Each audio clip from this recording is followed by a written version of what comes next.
como para subir el material en como hacemos siempre, luego en YouTube para que lo puedan ver.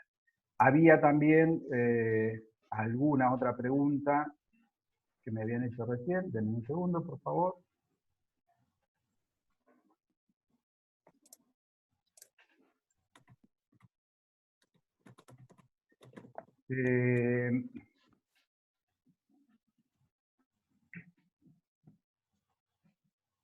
Bien, pregunta Karen, ¿hasta acá qué unidades vimos?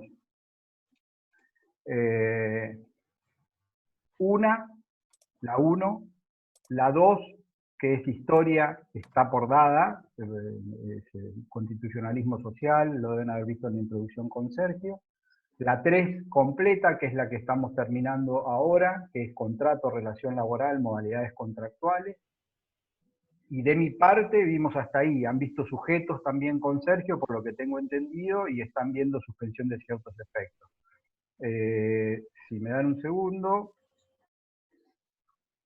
lo que podemos hacer, porque no tengo aquí a la mano, bueno, no dejé abierto a la mano el programa, pero en principio 1, 2, 3 y 4 serían las unidades que venimos desarrollando. ¿Alguna pregunta más, Karen, respecto de esto?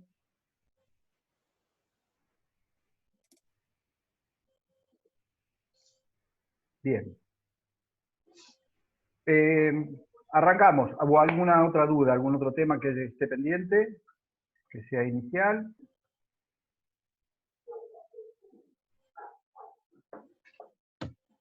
Y Matías, no vi que subió Sergio, pero puede ser porque creo que arrancó con suspensión de ciertos efectos del contrato de trabajo y ahí puede ser que estemos en la unidad 7. Ahí puede ser que se trate de la unidad 7. Bien. Arrancamos con la nuestra entonces. Nosotros venimos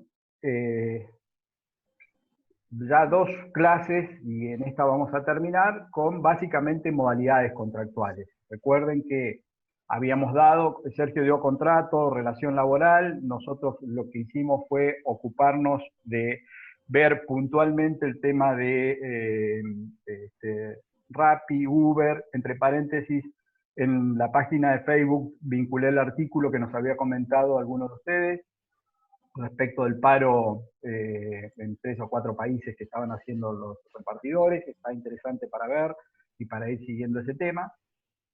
Y una vez que dimos por cerrado eso, que fue unos 20 minutos de explicar qué es lo que está pasando y que nuestro país no tiene regulación especial para los repartidores, empezamos en modalidades contractuales. Utilizamos como disparador esta pequeña gráfica que tienen ahí, que es contrato por tiempo indeterminado, de prestación continua, que es la prescripción que tiene la ley, de prestación discontinua, que es modalidad de temporada que todavía no hemos dado, es la modalidad que nos está quedando, pero sí vimos plazo fijo y eventual en la clase pasada, y también cuando empezamos a ver en la parte inferior periodo de prueba, desarrollamos el artículo 92. O sea que nos está quedando para terminar con este esquema modalidad de temporada y el 92 ter, que es el contrato a tiempo parcial.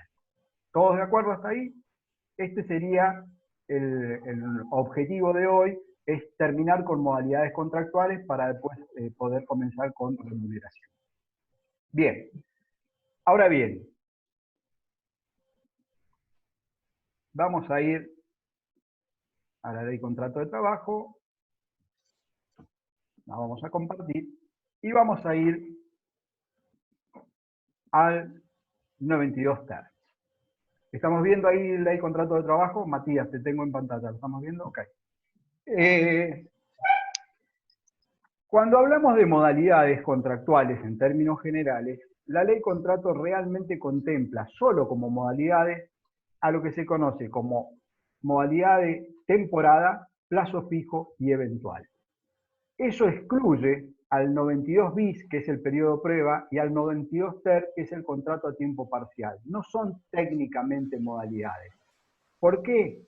En este caso específico del contrato al tiempo parcial no es una modalidad porque es un aditamento, es algo que yo le puedo agregar a cualquier tipo de contrato laboral.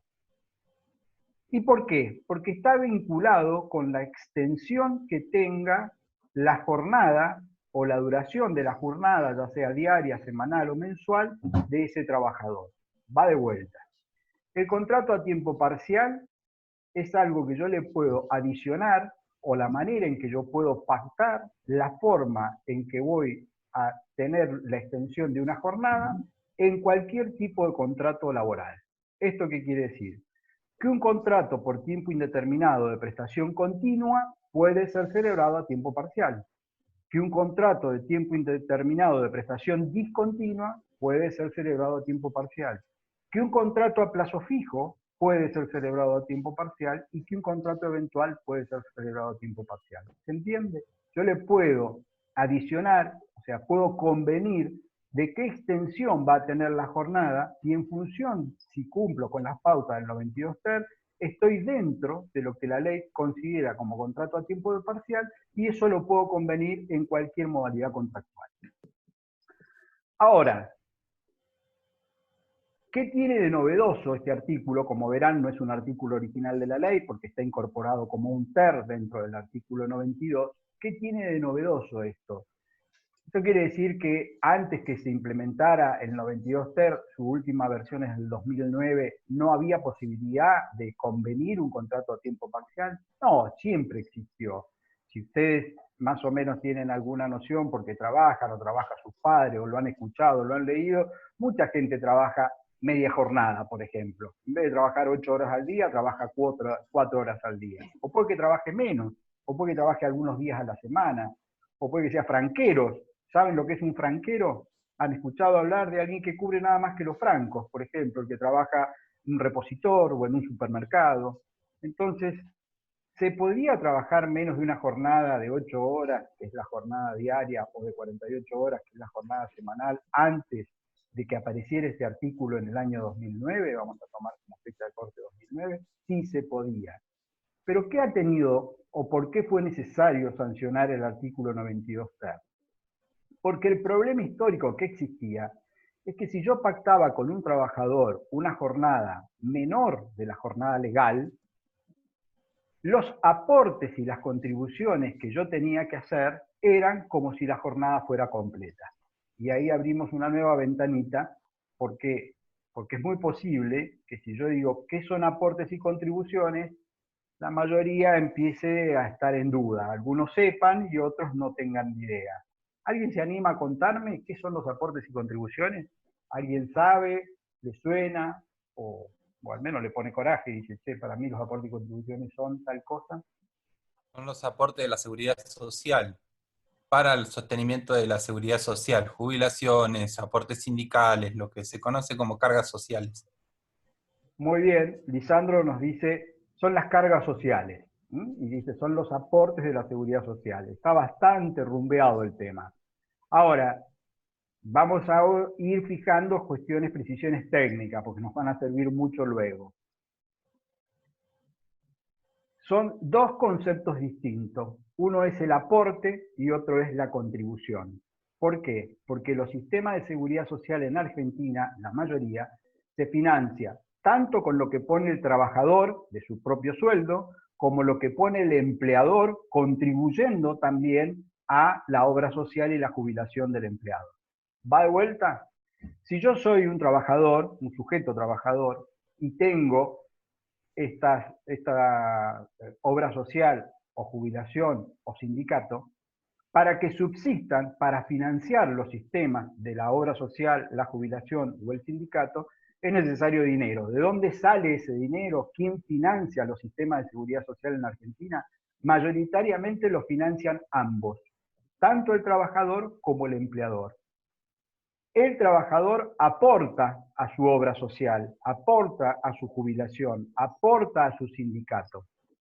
El empleador contribuye, paga una contribución para que funcione también la obra social, la jubilación y el sindicato.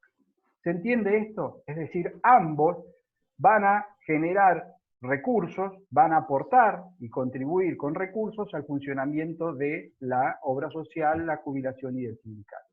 Por eso esas cargas sociales, como bien dijo Lisandro,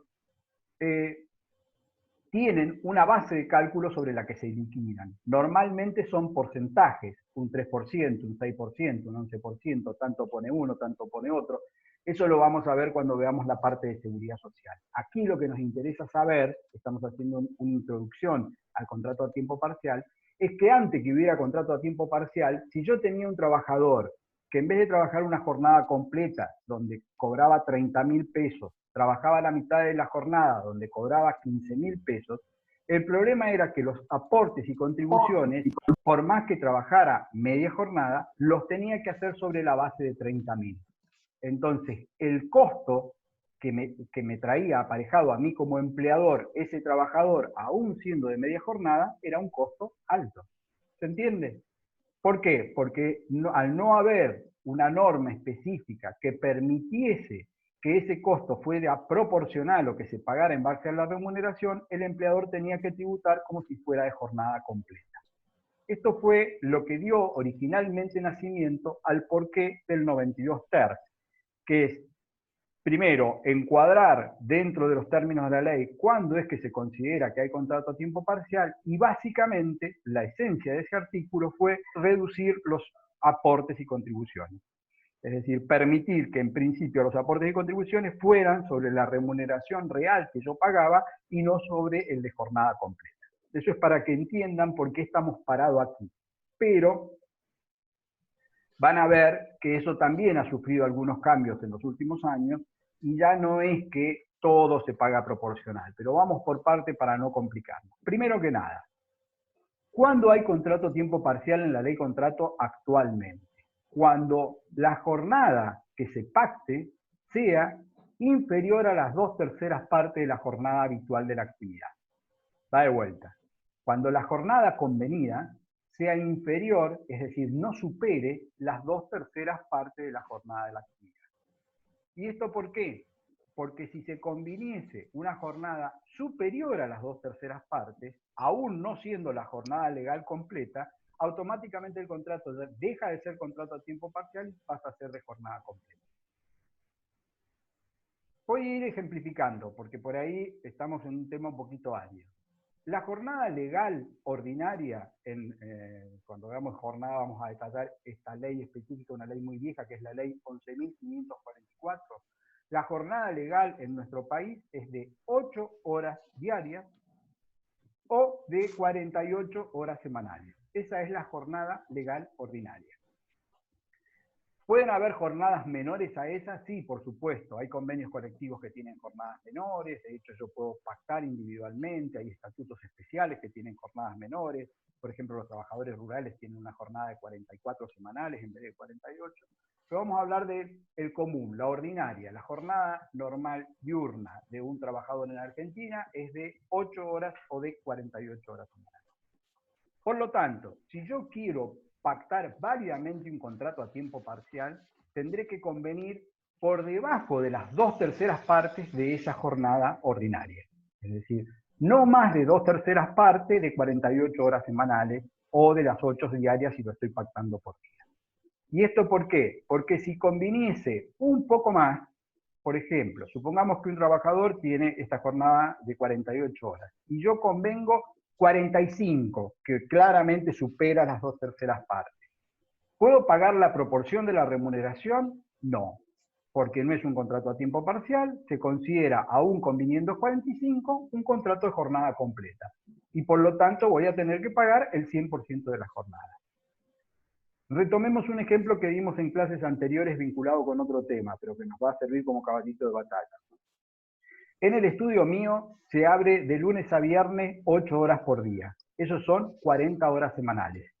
¿Se acuerdan? Porque ya pusimos este ejemplo para verlo de condición más beneficiosa. Si yo trabajo 40 horas por semana, si las secretarias trabajan 40 horas por semana, la pregunta es un contrato a tiempo parcial o es un contrato que debe ser pagado como de jornada completa? Sonamos porque entramos en la matemática, acá todos los que estoy viendo en la cámara se miran con cara como diciendo, ajá, ¿cuánto será las 2/3 partes de 48? Bien, ahí alguien se apuró a decir jornada completa, sí, le invocó porque está por arriba de las 2/3 partes, entonces como está por arriba de las 2/3 partes, aún trabajando 40 horas semanales, la remuneración que van a cobrar es la de jornada completa. Entonces, primer línea de corte que nos da el 92 ter es que para que sea válidamente un contrato a tiempo parcial, como tal, debo convenirlo por debajo de las 2/3 partes de la jornada habitual de la actividad. Si bien tienen a la vista el artículo dice jornada habitual de la actividad, aquí van a encontrar alguna doctrina, yo se las he puesto algunos comentarios sobre 92 ter en la carpeta, donde se discute si hay que hablar de la actividad en general o del establecimiento en particular. Es decir, una cosa es que los empleados de comercio trabajen todos 48 horas semanales, y otra cosa es que en mi establecimiento se trabaje menos de 48 horas semanales. Entonces, para saber si yo hago una nueva contratación dentro del contrato a tiempo parcial, si tengo que tomar la jornada global de la actividad o si debo tomar la del establecimiento. Eso es un tema discutido. Hay alguna doctrina que interpreta siempre en beneficio del trabajador, aplicando los principios que ya hemos estudiado, y entiende que hay que tomar la jornada del establecimiento en particular y no de la actividad en general, más allá de la redacción que tiene la artículo. Ahora bien, vamos a los distintos supuestos. Después vamos a ver bien el texto del 92 ter si quieren una leída rápida, pero veamos qué es lo que contempla el artículo. ¿Qué pasa si yo tengo un trabajador a tiempo parcial? Lo hagamos para que no quepan dudas. Mi jornada es de 48, normal, y yo contrato a un trabajador por 24 horas semanales. Primera pregunta, ¿puedo requerirle a ese trabajador que está tomado a tiempo parcial que haga horas extras? ¿Puedo pedirle que trabaje horas extras? En principio la respuesta es no. Las horas extras para el trabajador a tiempo parcial están prohibidas. Es decir, no se le pueden exigir, salvo situaciones de excepción. ¿Cuáles son las situaciones de excepción? Las situaciones genéricas que contempla la misma ley contrato para cuando hay una emergencia que corran riesgo, ya sea los bienes o las personas del establecimiento, y ahí la hora extra yo se la puedo pedir a cualquier trabajador, incluso que tenga el contrato a tiempo parcial. Pero eso es un supuesto de excepción. Fíjense que el inciso 2, si tienen ahí a la vista, dice: los trabajadores contratados a tiempo parcial no podrán realizar horas extras suplementarias o extraordinarias, salvo los casos del artículo 89. Ya que tenemos la ley a la mano, y para que no quede ninguna duda, vamos a ver que el artículo 89 dice auxilios o ayudas extraordinarias. El trabajador está obligado a prestar los auxilios que se le requieran en caso de peligro grave o inminente para las personas o para las cosas incorporadas a la empresa. Es decir, que el único supuesto donde yo podría obligar a alguien a que haga horas extra, esto hablando en términos generales, porque la hora extra siempre es voluntaria, es que exista riesgo en los bienes o en las personas. Si hay riesgos en las bienes o en las personas, yo puedo al trabajador compelirlo a que se quede. Por ejemplo, se está inundando la ciudad y producto de eso la mercadería que yo tengo acopiada se está destruyendo por producto de la inundación. Bueno, pues como consecuencia de eso podré pedir que trabajen horas extras para salvar la mercadería y que la mercadería no se pierda. Ese sería un supuesto de excepción. Pero si no se da ese supuesto de excepción, el principio básico es que un trabajador a tiempo parcial no puede realizar horas extras. Hasta ahí están conceptos. Ahora bien, ¿qué pasa si alguien que fue contratado por 24 horas a la semana hace más de 24 horas a la semana? Porque una cosa es como yo lo contraté y otra cosa es la realidad. La realidad es superó la jornada a tiempo parcial pactada. Aquí, con la redacción anterior que tenía este artículo 92 ter, había algunas discusiones, habían quienes decían, bueno, en ese periodo se le paga hora extra, porque aquí estamos en presencia de un contrato de objeto prohibido, no ilícito, pero el 92 ter se modificó y zanjó esta discusión. Hoy, si alguien trabaja más allá de la jornada a tiempo parcial pactada, ese mes se le debe liquidar como de jornada completa. Va de vuelta.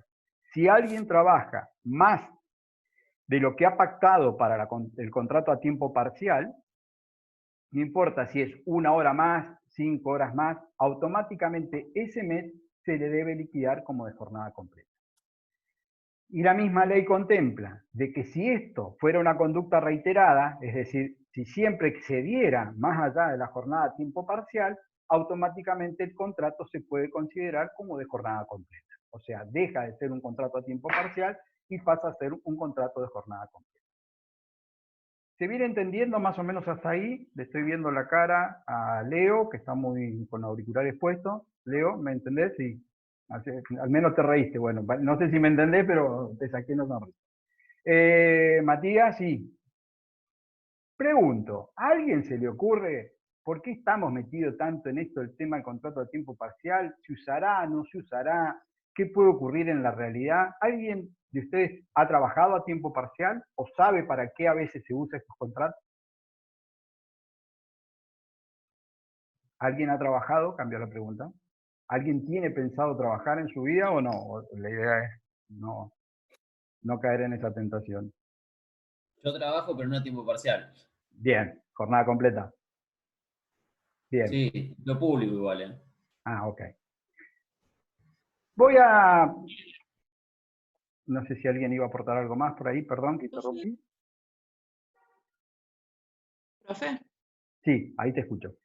¿no sería el ejemplo de la gente, porque tengo una amiga que está anotada en lo que sería como una bolsa de empleo y, por ejemplo, trabaja para una productora de eventos y ella de vez en cuando la llaman para cubrir ese evento? ¿No sería un caso de trabajo a tiempo parcial? Es siempre con el mismo empleador y cubre horas. Hay meses que va 2 veces en un finde, otros no. Bien. ¿No sería una cosa así? No, ahí no es un contrato a tiempo parcial, sino que es un contrato eventual a través de una empresa de servicios eventuales. Deben haber estudiado con Sergio cuando estudiaron el artículo 29, 29 bis, 30 y 31, responsabilidad solidaria, el 29 bis, cómo es la contratación por empresa de servicios eventuales. Aquí lo que hace es una empresa tiene a determinados trabajadores contratados que para tareas extraordinarias los coloca, los pone al servicio de ese empleador, que puede ser que en este caso si son eventos dure nada más que un día, 2 o 3, o puede que durara un mes, pero sigue siendo una relación eventual. En ese día podrá ocurrir que a su vez esa contratación eventual sea a tiempo parcial, es decir, que no sean las 8 horas, las 8 horas diarias, o podrá ser que es de jornada completa. O sea, no necesariamente un trabajador de servicio eventual es un trabajador a tiempo parcial. O sea, está bien tu pregunta, tu aporte, pero no necesariamente. Sí. Profe, pero en la práctica es re común que te blanqueen por 4 horas y labures 8. No te O sea, tengo un montón de amigos que trabajan en empresas de limpieza y o sea, tienen el contrato por 4, pero trabaja 8. Bien. Y conozco más gente que hace eso en otros rubros, ¿no? ¿Quién controla eso? ¿Cómo haces para regularizar? Estoy desesperado con mi cámara viendo quién habla, pero no sé quién habla. Dame el nombre porque... ¿Tomás? Tomás. No. Sí. Bien, Tomás, ahí te vi. Tomás. Ok. Ahí dio en la tecla, Tomás. O sea, la pregunta mía apuntaba un poquito a eso. ¿Por qué? Porque lamentablemente el contrato a tiempo parcial, más allá de ser una figura absolutamente legal, en los últimos años se lo ha utilizado en fraude a la ley. ¿Por qué en fraude a la ley? Porque lo que se intenta con el contrato a tiempo parcial es blanquear por una cantidad de horas al mes y lo mismo hacer que trabaje jornada completa. Entonces yo termino pagando una remuneración blanca más baja que la real, pero en realidad lo que estoy haciendo es teniendo un trabajador mal registrado, o sea, con una registración viciada. ¿Por qué? Porque lo registro como si fueran 4 horas al día y trabaja 8 horas al día. Lo que dice Tomás, que era un poco lo que estaba buscando yo, provocándolo con la pregunta, es el uso indebido de la figura del contrato a tiempo parcial. Con muchas actividades, por ejemplo, los trabajadores, ahora ya no se da tanto, pero cuando fue todo el boom de la telefonía celular o de los DirecTV o de televisión por cable, el vendedor normalmente la tarea la hacía fuera del establecimiento, o sea, salía a buscar la venta a la calle. Yo lo tenía blanqueado por 2 horas al día. Ahora el trabajador estaba pateando 8 horas o 10 horas al día. Como no hacía control horario, porque no iba a un establecimiento, simplemente llevaba los formularios una vez que tenía las activaciones hechas, ¿cómo hacía la autoridad de administración para controlar si efectivamente ese contrato a tiempo parcial era real o no? En ese caso, existía mucho fraude a la ley, Porque yo blanqueaba por una cantidad de horas menor a las reales. ¿Y por qué se da esto en la práctica? Porque de esa manera yo lo que hago es tengo un contrato registrado, es decir, en blanco, cumplo con las formalidades de la ley, pago básicos en blanco, que es lo que sería la proporción de la remuneración por la cantidad de horas, más los aportes y las contribuciones, y lo demás, todo lo pago en negro o lo ajusto con comisiones, pero no quedan en el salario. Entonces ese empleador, en fraude a la ley, lo que está haciendo mensualmente está teniendo una carga salarial formal menor que la real. Esto no es ciencia ficción, no es que exista en Kuwait, existe en Argentina, y eso no es lo que el contrato a tiempo parcial regula o pretende. Ese es el uso en violación a la ley de esta forma de contratación a tiempo parcial. Bueno, acá alguien, Candela dice, cuando se contrata a estudiantes, que en vez de trabajar 8 horas, trabajan 6. Bueno, ahí, Candela, si trabaja 6 horas, hay que ver cuántas horas, esas 6 horas, cuántas veces a la semana. Habría que ver si supera las 2/3 partes o no de la jornada de la actividad. Si supera las 2/3 partes, el contrato automáticamente es de jornada completa. Si está por debajo de las 2/3 partes, es contrato a tiempo parcial. Pero un poco a lo que apuntaba mi búsqueda de sacarlos a ustedes que me lo comentaran, es lo que dijo Tomás, es el uso abusivo que a veces se da del contrato a tiempo parcial. Pueden haber usos reales, que es yo necesito nada más que un trabajador de mediodía. En las oficinas suele ocurrir, o aún en un consultorio médico. Yo necesito que la secretaria venga nada más que a lo mejor en el turno de tarde y haga 5 horas de lunes a viernes, es decir, 35 horas, hay que ver si da o no nos da la proporcionalidad, y en ese caso sería válido. Pero hay otros supuestos donde desgraciadamente lo que se hace es utilizar una supuesta figura legal para después aplicarla en fraude a la ley. Ahora bien, vamos a seguir un segundito más acá con el 92 ter. Dije que respecto de las cotizaciones, la razón de ser de este artículo fue poder pagar la proporcionalidad, porque cuando no existía el artículo, yo tenía que pagar lo mismo aportes y contribuciones como si fuera de jornada completa. Esto tuvo un cambio, porque esta versión del artículo 92 ter ya es la segunda versión que tenemos, de no estar en la ley contrato, pasó a existir allá en la época de los 90 con Cavallo, y luego se lo modificó. En la actualidad, si bien es cierto que se paga la proporcionalidad, hay una de las aportes y contribuciones que se hace lo mismo como si fuera el de jornada completa. Y esto es importante que lo sepan. Eso tiene que ver con la obra social.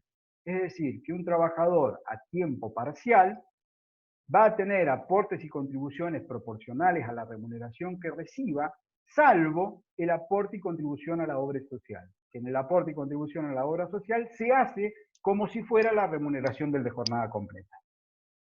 Lo pongo en números para que se entienda. La remuneración es jornada completa, 30.000 pesos. Este trabaja media jornada, es decir, en vez de 8 horas, 4, cobra 15.000 pesos. Hago aportes y contribuciones sobre 15.000, salvo obra social, que lo hago sobre 30.000. ¿Se entendió? Es decir, que hago aportes y contribuciones proporcionales sobre la remuneración percibida 15, salvo el de la obra social. El de la obra social lo hago como el de jornada completa. Puse un ejemplo de media jornada, pero si supongamos la jornada fuera inferior y que lo que le tocara cobrar en la proporcionalidad, en vez de ser 15.000, fuera 7.000 pesos, hace aporte y contribuciones sobre 7.000, salvo la obra social que lo hace sobre 30.000. El porqué de esto es para procurar evitar el desfinanciamiento de las obras sociales. ¿Por qué? Porque en muchas actividades que se permitía o que han existido contratos a tiempo parcial, las obras sociales terminaban teniendo que sostener la cobertura de un trabajador cuyo aporte y contribución era muy insignificante, era muy bajo. Esto se dio hace muchísimos años ya en la actividad pública también, en caso puntual de las universidades. Esto lo cuento como algo anecdótico, pero que les puede servir para entenderlo. Es muy común, y ustedes seguramente también lo van a vivir cuando se reciban, que en el caso de las profesiones liberales como las nuestras, los contadores, los abogados, había muy poca cobertura respecto de sus obras sociales, salvo que tuvieran que ir a una prepaga cuyo valor es significativo. Entonces, ha sido muy común buscar en el refugio de las universidades públicas alguna dedicación simple de alguna cátedra, aún con un monto muy bajo de remuneración, pero para tener la cobertura de la obra social. Esto generaba de que muchos docentes de dedicación simple tuvieran una cobertura de obra social, obviamente full, como la tiene aún un full time, y hace años, en el Comahue, hace más de 25 años, también se modificó las disposiciones de la universidad. Aún el docente de dedicación simple hace su aporte a la obra social como si fuera el de jornada completa, o sea, el full time. ¿Esto para qué? Para evitar de que la obra social se desfinancie, porque si no tiene que darle cobertura a un gran conjunto de trabajadores y con una recaudación de aporte y contribuciones muy bajo. Bien. Estoy en el 92 TER, vamos a hacer un paneo rápido porque nos quedan dos cositas menores más, así ya lo damos por cerrado. El inciso 1 era el de las 2/3 partes que lo habíamos leído, dice en la parte final, si la jornada pactada supera esa proporción, el empleador deberá abonar la remuneración correspondiente al trabajador de jornada completa, que es lo que explicamos. Si es más de 2/3 partes, no es contrato a tiempo parcial. No pueden hacer horas extras, salvo el 89, estoy en el punto 2. La violación del límite de la jornada establecido para el contrato a tiempo parcial generará obligación del empleador de abonar el salario correspondiente a la jornada completa. Esto también lo explicamos, que es cuando, aún pactado bien, trabaje más. No hay horas extras, pero si trabaja más, ese mes lo pago como de jornada completa. Las cotizaciones de la Seguridad Social y las demás que se recaudan con estas se efectuarán en proporción a la remuneración del trabajador, que es lo que estamos diciendo, en la proporción de lo que cobre, serán unificadas en caso de plurimpleo. En este último supuesto, el trabajador deberá elegir entre las obras sociales las que aporte. Vieron que el 3 dice que es en la proporción y no dice nada más. Las prestaciones de la Seguridad Social se determinarán reglamentariamente teniendo en cuenta el tiempo trabajado, los aportes y contribuciones, etc. Los aportes y contribuciones para la obra social, estoy en el 4, párrafo segundo, los aportes y contribuciones para la obra social será a la que corresponda a un trabajador de tiempo completo. Aquí es donde está la aclaración. Si toman solo el inciso 3, pareciera que todo es proporcional, pero el 4 aclara que para la obra social es de jornada completa. Bueno, y el 5 dice que los convenios colectivos pueden limitar cuántos trabajadores a tiempo parcial puedo tener en tal o cual actividad. Comercio en su momento intentó hacerlo, pero luego lo abortó y no lo ha reglamentado dentro del convenio colectivo. Es decir, que puedo llegar a tener en determinadas actividades muchos trabajadores a tiempo parcial. No suele ser común, pero podría dar. Pregunté, y con esto cierro, y bueno, Tomás nos dio las pistas, cuál puede ser el uso abusivo de la figura o el uso no legal, que es, te hago figurar una jornada a tiempo parcial, pero trabajas una jornada completa.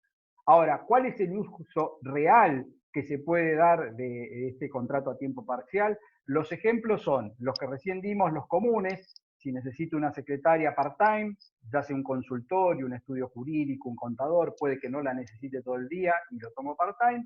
O lo que también es de mayor uso es para aquellas actividades que se realizan en determinados días de la semana.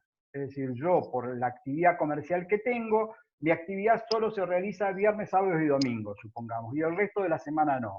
Entonces, viernes, sábados y domingo trabajo 8 horas, son 24 horas, esas son las horas reales que va a estar registrado, eso es un contrato a tiempo parcial, y el resto de la semana lo tiene descanso. También podrá ser una actividad que se realice de manera muy fuerte en una época del mes y el resto del mes no. Por ejemplo, trabajo en un estudio contable que se dedica, entre otras cosas, a liquidar sueldo a empresas.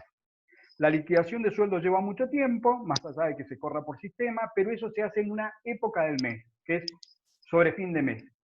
Entonces yo necesito un auxiliar que solo venga la última semana del mes. Es decir, trabaje 5 días de los 20 o 21 o 22 días del mes hábiles, trabaje 5 días. ¿Es válido contratarlo a tiempo parcial? Sí, perfectamente válido. O sea, esos serían los fines lícitos de cómo utilizar la figura del contrato a tiempo parcial. ¿Se entendió? Preguntas sobre esto porque lo voy a cerrar aquí y vamos a ir a la modalidad de temporada. Así que si quedó algún temita acá pendiente, aprovechemos ahora. ¿No? Bien. Bueno, vamos a ir a la modalidad de temporada. A ver, momentín, que la tengo a Karen con una pregunta escrita. Sí, Karen, escucho.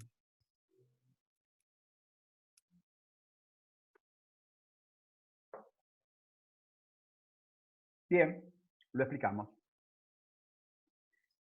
Dijimos, me pregunta Karen si puedo explicar con otro ejemplo lo de las obras sociales. Y vamos a ir a eso. Dijimos que, según el artículo 92 ter, los aportes y contribuciones que yo tengo que hacer para los sistemas de seguridad los voy a hacer en base a la remuneración que cobre el trabajador, es decir, a la remuneración proporcional. Si quieren, vamos un pasito más atrás, algo que dijimos, pero que está bueno que remarquemos. ¿Cómo se liquida la remuneración de un contrato a tiempo parcial? En la proporción de lo que trabaje versus la jornada completa. Esto es, si un trabajador de jornada completa cobra 30.000 pesos, un trabajador de media jornada, en vez de decir que trabaje la mitad exacta de la jornada, cobra 15.000 pesos. Eso es una regla de tres simple, cobra por proporcionalidad. ¿Hasta ahí está? Entonces el primer concepto es, la remuneración del contrato del trabajador a tiempo parcial es proporcional al tiempo trabajado versus la jornada completa. Ahora, los aportes y contribuciones en principio se deben liquidar en base a la remuneración que él percibe, que es proporcional a la jornada completa. Ahí seguimos con el razonamiento, es decir, aportes y contribuciones se liquidan en base a la remuneración que efectivamente él percibe, salvo lo que corresponde a la obra social.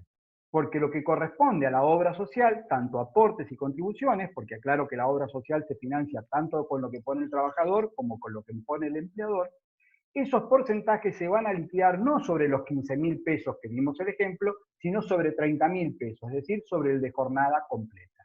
Sin importar cuál sea la remuneración de este trabajador a tiempo parcial, para poder financiar las obras sociales, se va a hacer un aporte y contribución en base a la remuneración del trabajador de jornada completa. Lo cambio de ejemplo. Supongamos que el trabajador de jornada completa cobra 50.000 pesos y que yo por la jornada a tiempo parcial que pacté cobro 5.000 pesos. ¿Se entendió? Jornada completa 50.000, mi contrato a tiempo parcial válido, está por debajo de las 2/3 partes, son 5.000. ¿Se puede dar esto? Sí, se puede dar perfectamente. Aportes y contribuciones a los sistemas de seguridad social se hacen sobre 5.000, salvo el de obra social que se hace sobre 50.000. ¿Por qué? Porque a la obra social, para no desfinanciarla, porque a mí me va a dar la prestación aún habiendo trabajado 3 horas al día, igual que a cualquier otro trabajador, para no desfinanciarla, la ley dice, a la obra social, los aportes y contribuciones se va a hacer siempre sobre la remuneración del trabajador a jornada completa. Por eso es que a veces el empleador tiene que evaluar si le conviene esto por el costo que le trae aparejado el aporte y contribución a la obra social, y el trabajador mismo también tiene que evaluar cuánto es lo que cobra versus lo que va a ir a parar a financiar a la obra social, porque estamos hablando de un 3 y de un 6%, que son los porcentajes en principio que se destinan al financiar la obra social, que va a salir sobre la remuneración de jornada completa. Karen, ¿quedó ahí más o menos claro? Si quedan dudas, preguntemos ahora, si aprovechamos y nos sacamos todas las dudas. Bien. Si hemos cerrado con esto el contrato a tiempo parcial, vamos a ir ahora sí, a la modalidad de temporada. Aquí le vamos a dedicar un tiempito, por lo menos unos 40 minutos.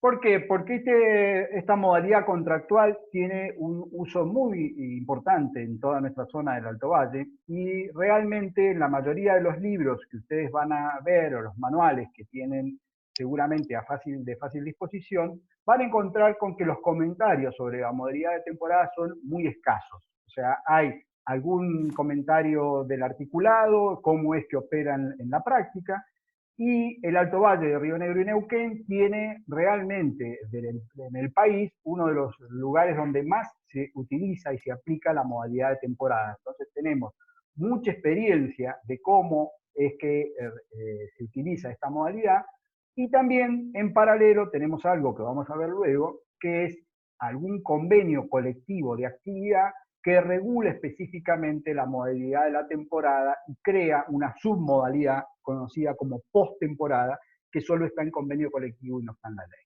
Así que con paciencia, vamos de a poco que vamos a interpretar. Empecemos por visualizar. A ver, ya lo hemos hablado en clases anteriores, ustedes me aportaron ejemplos. ¿Qué actividades son típicamente actividades de temporada que ustedes conocen? Aquí en el Alto Valle, ya lo dijeron, los empaques de fruta. Los galpones de empaque son actividades típicas de temporada. Sin tener mucha precisión en qué es lo que dice la ley contrato, ustedes ya saben que son de temporada porque se realizan en ciclos, en determinados ciclos del año. Hay épocas del año donde el galpón de empaque trabaja y otra época del año donde el galpón de empaque no trabaja, por tomarlo así. Alguno de ustedes también sugirió el tema de los centros de esquí.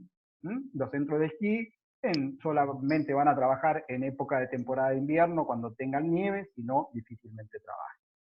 Podemos tener la hotelería, que puede que esté abierta todo el año, pero que va a tener un pico en las épocas estivales o de invierno, cuando tenga mayor concentración de gente. Podemos tener las heladerías, que quizá ustedes que son jóvenes no lo recuerdan, pero antes las heladerías no abrían todo el año, solo abrían en verano. Ahora tenemos desde hace mucho tiempo las heladerías, la mayoría mantienen una atención, digamos, durante casi todo el año, pero obviamente levantan su pico, tienen mayor cantidad de necesidad de trabajadores en verano, que es el producto de la mayor venta de helado que se hace. Entonces ya tenemos una primera idea para ver cuándo y cómo opera esta modalidad de la temporada. Es necesario que existan ciclos.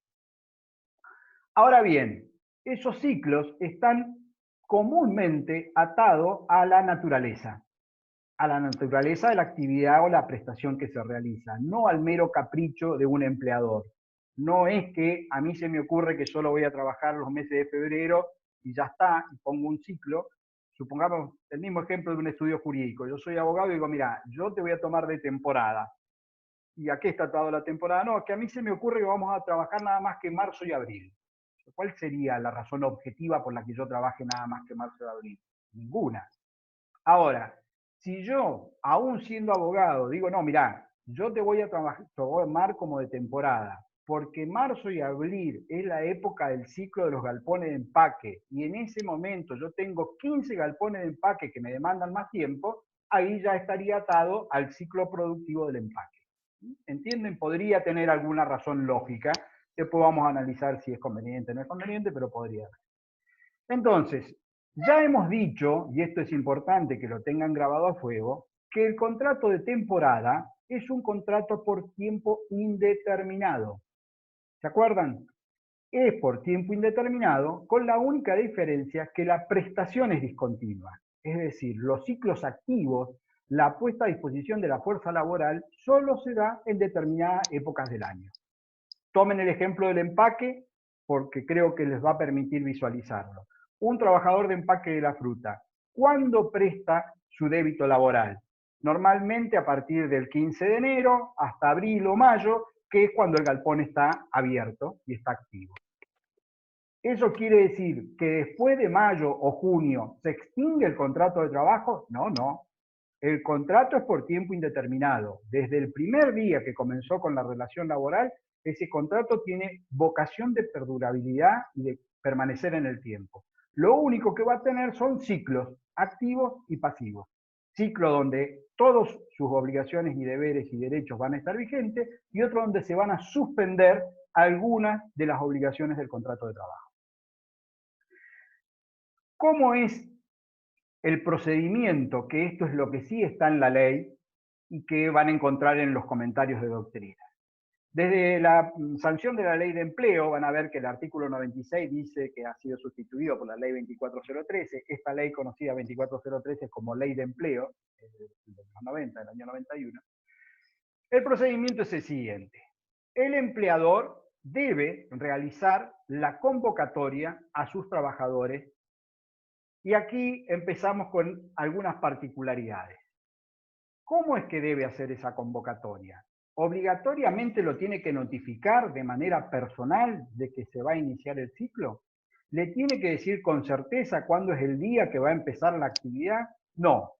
La ley tomó un criterio en base a los usos y costumbres y en base a la práctica también, que permite que esa convocatoria sea por medios de difusión masiva que sean idóneos. Por medios idóneos quiere decir que puedan llegar al conocimiento del trabajador. No necesariamente que se lo notifique por escrito.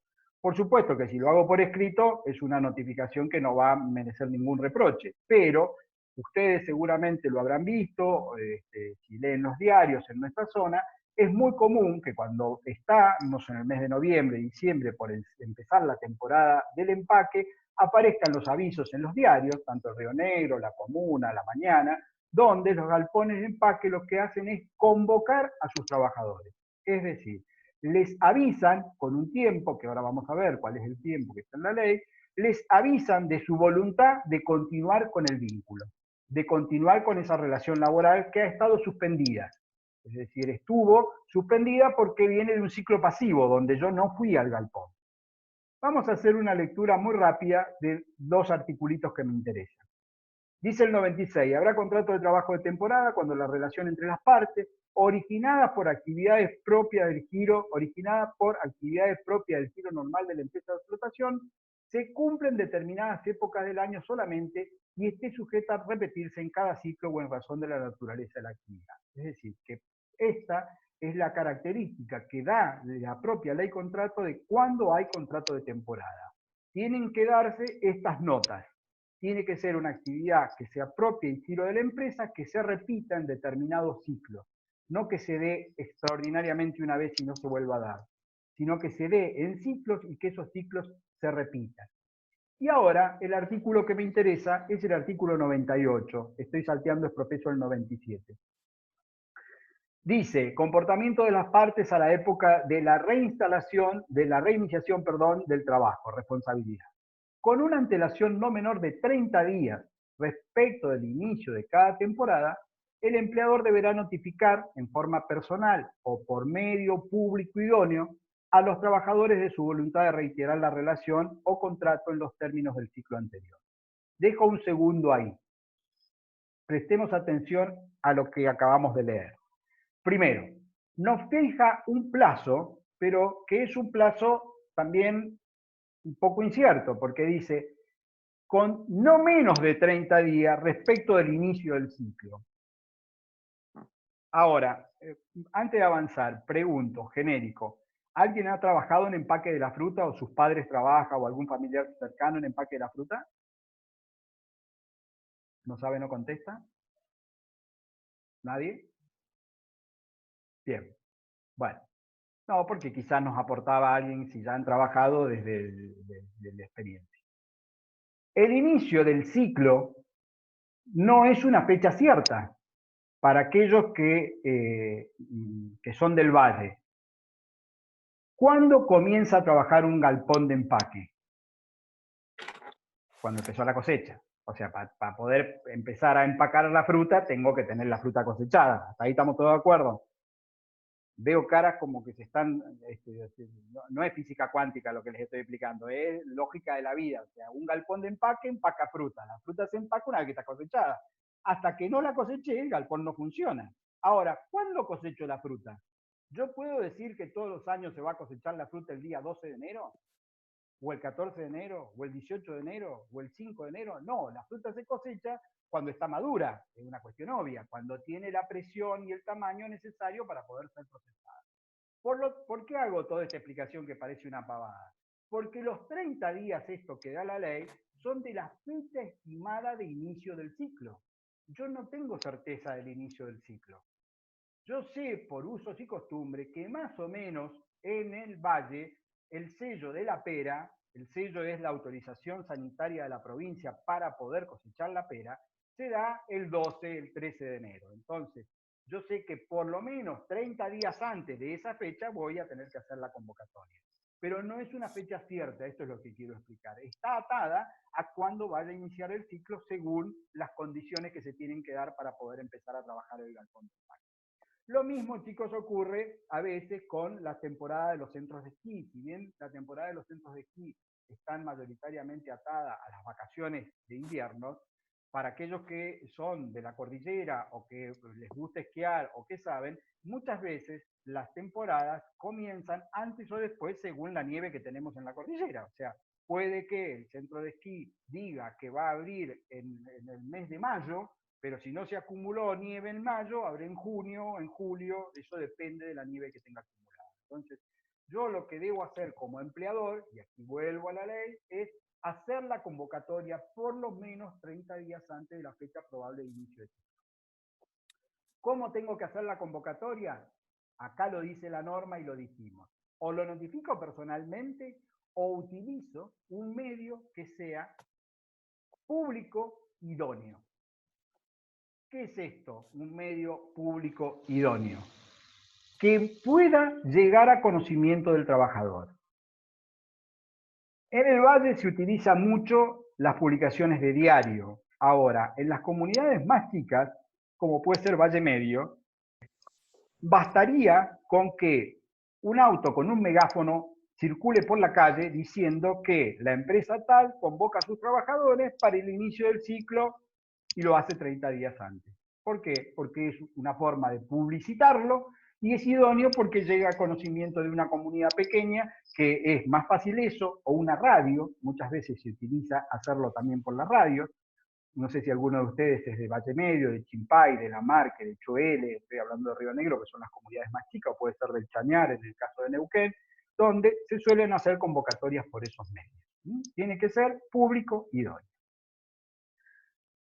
Hizo el empleador la convocatoria. 30 días de la fecha probable de inicio del ciclo, hizo la convocatoria. ¿El trabajador tiene que hacer algo? Sí, la misma ley, en el párrafo siguiente, dice que debe, en un plazo de 5 días posteriores, Claudia nos dice que por radio se hace en Valle Medio, sí, Claudia, efectivamente, debe en un plazo no mayor de 5 días confirmar su voluntad de que va a trabajar en esa temporada. ¿Va de vuelta? El empleador tiene 30 días hace que inicie el ciclo de hacer la convocatoria. O me notifica personalmente o lo hace por un medio público idóneo.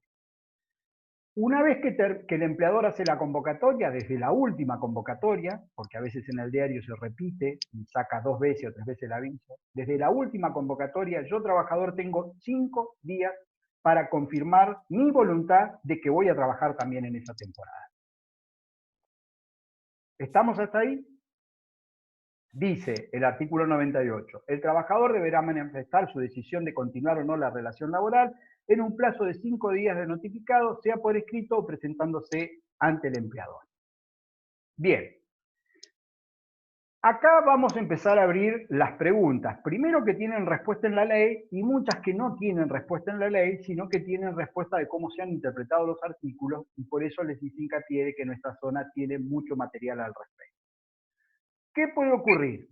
Primer supuesto, que tiene resolución legal clara. El empleador no hace la convocatoria.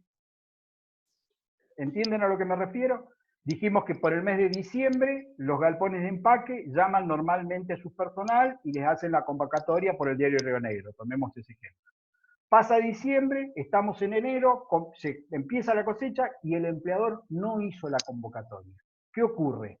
La ley da una respuesta directa a eso. Dice, en caso que el empleador no cursara la notificación a que se hace referencia en el párrafo anterior, se considerará que rescinde unilateralmente el contrato y por lo tanto responderá por las consecuencias de la extinción del mismo. Aquí la ley es bastante categórica y está en contra del principio de continuidad porque directamente presume la extinción. Hay doctrina que ha cuestionado la forma en que está redactado este artículo porque parece que la extinción opera de puro derecho.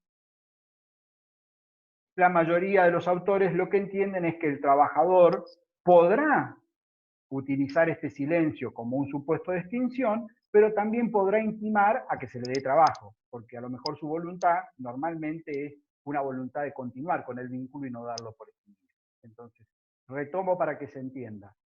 Estamos en la fecha de la temporada, no hace la convocatoria. Si no hizo la convocatoria, la ley dice en el último párrafo del artículo 98 que se entiende que se ha extinguido el contrato.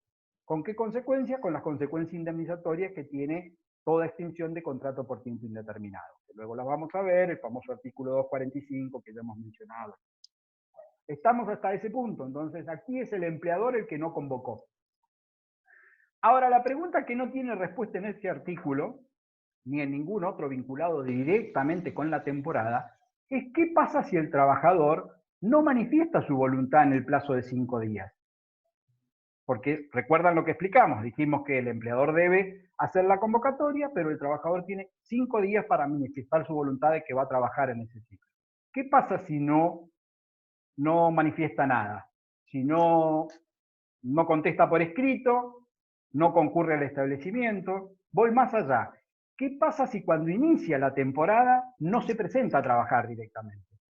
Porque acá estamos hablando 30 días antes de que se inicie el ciclo, o por lo menos. Pero el ciclo inició 15, 20 de enero, el galpón de empaque empieza a trabajar y este trabajador, que era un trabajador de temporada, no se presenta. ¿Qué opinan? ¿Puede ser una renuncia tácita? Bien, ¿quién lo dijo? Porque no los veo, no los tengo a todos desplegados. Si despliego a todos, no veo mi compartir pantalla con la ley contrato, así que estoy perdido. Perdón, ¿quién lo dijo? Yo, no sé si me ve Franco. Franco. Franco dice, ¿puede ser una renuncia tácita? ¿Quién le contesta?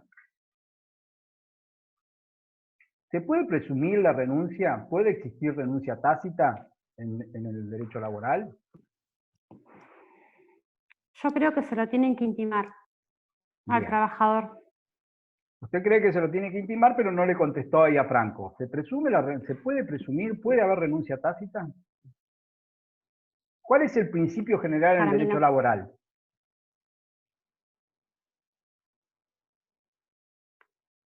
Si El no de saben continuidad. esto, volvemos a la primer clase y de acá no se van a ir hasta que yo les dé de nuevo todos los principios. En principio es el de continuidad. Uno. ¿Y el Claro. otro? Artículo 12. Irrenunciabilidad. Irrenunciabilidad. Bien, Lisandro. Irrenunciabilidad. Entonces, los derechos para el trabajador no pueden renunciarse. Orden público laboral. Ergo, no puede haber renuncia tácita. La ley no presume la renuncia a los derechos del trabajador, porque de hecho prohíbe la renuncia de los derechos. Entonces, esta pregunta, que obviamente es capciosa, es para obligarlo a que piensen un rato, es ¿cómo resolvemos esta situación? Porque bueno, está bien, no se presume, pero lo cierto es que no se presentó a trabajar, que no manifestó en los 5 días ni se presentó. ¿Qué hago? La relación Profe. sigue. Sí, escucho. Y puede ser también que tendría que ser gradual, ¿o no? A ver, ¿gradual en qué sentido? Y no puedes despedirlo directamente. Si no, tendrías que ir, por ejemplo, intimándolo a que se presente, con Bien. procedimiento de sanción, por ejemplo, digo.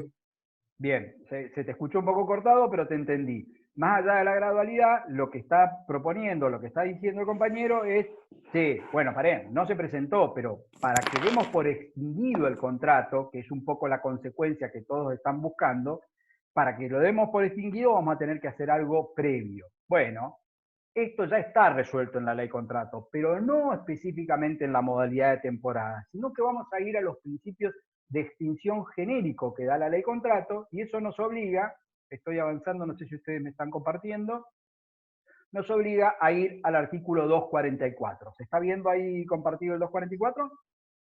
¿Sí? Abandono de trabajo. ¿Por qué? Porque para que exista abandono de trabajo, tiene que haber lo que nos acaba de comentar el compañero.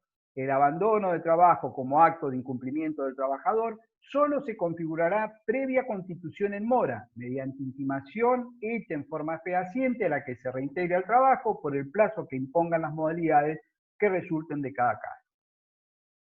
Es decir, tomando lo que ustedes nos fueron dando como respuesta, que a mí me gusta porque nos permite entre todos llegar a las conclusiones. Y no hay respuestas malas, no hay respuestas equivocadas, todas suman. Entonces, alguien dijo, sí, renunció al derecho. No, no puede renunciar a los derechos, explicamos artículo 12. Ah, sí, me acuerdo, listo. Entonces no renunció al derecho.